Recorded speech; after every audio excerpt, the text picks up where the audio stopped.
అండి ఏంటిది ఇంత కలర్ఫుల్గా ఉంది? క్యారమెల్ బ్రెడ్ పుడింగ్ అండి. చేయడం కూడా చాలా ఈజీ అండి. చాలా బాగా టేస్ట్గా ఉంటుంది. ఒక్కసారి మీరు కూడా ట్రై చేసేయండి. అయితే నేనైతే ఈ వీడియో ముందు పెట్టేటప్పుడైతే నేను కామెంట్ బాక్స్లో ఈ వీడియో ఎవరికైనా కావాలంటే కామెంట్ చేయండి అన్నాను. అయితే నలుగురు అయితే కామెంట్ చేశారండి, త్వరగా పెట్టండి ఆంటీ అని. అయితే వారి కోసం అయితే పెడుతున్నానండి. చాలా అంటే చాలా బాగుంటుంది. ఒకసారి మీరు కూడా ట్రై చేసేయండి. స్టవ్ ఆన్ చేసుకొని ప్యాన్లోకి అయితే పంచదార వేసుకొని స్టవ్ లో ఫ్లేమ్లో పెట్టుకొని గరిటతోనైతే కలుపుకుంటే పంచదార బాగా కరిగి క్యారమెల్గా తయారవుతుందండి. వాటర్ అనేది అస్సలు వేయకూడదు. క్యారమెల్ తయారయ్యేటప్పుడు స్టవ్ ఆఫ్ చేసుకొని ఏ బౌల్లోనైతే మనం ప్రిపేర్ చేయాలనుకుంటున్నామో ఆ బౌల్లో వేసుకొని పక్కన ఉంచుకోవాలి. మిక్సీ జార్లోకి అయితే 4 బ్రెడ్ పీసులు వేసుకొని 2 గుడ్లు అయితే కొట్టు వేసుకోవాలి.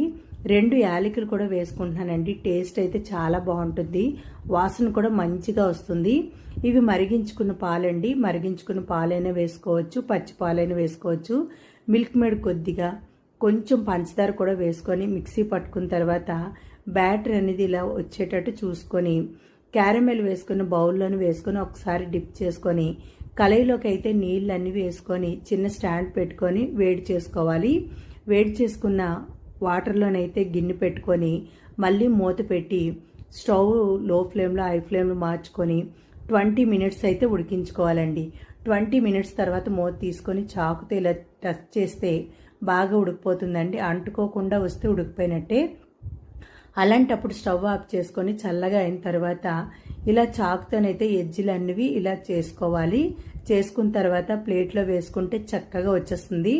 దాని మీద అయితే నేను కొంచెం బాదం పొడి అయితే వేసుకుంటున్నానండి. టేస్ట్ చాలా బాగుంటుంది. వేసుకొని ఇలా కట్ చేసుకొని పిల్లలకి ఇస్తే మాత్రం చాలా అంటే చాలా ఎంజాయ్ చేస్తూ తింటారండి. చాలా అమృతంలాగా ఉందండి. ఒక్కసారి మీరు కూడా ట్రై చేయండి. మరిన్ని మంచి వీడియోలకైతే మన ఛానల్ అయితే సబ్స్క్రైబ్ చేసుకోండి. Bye bye.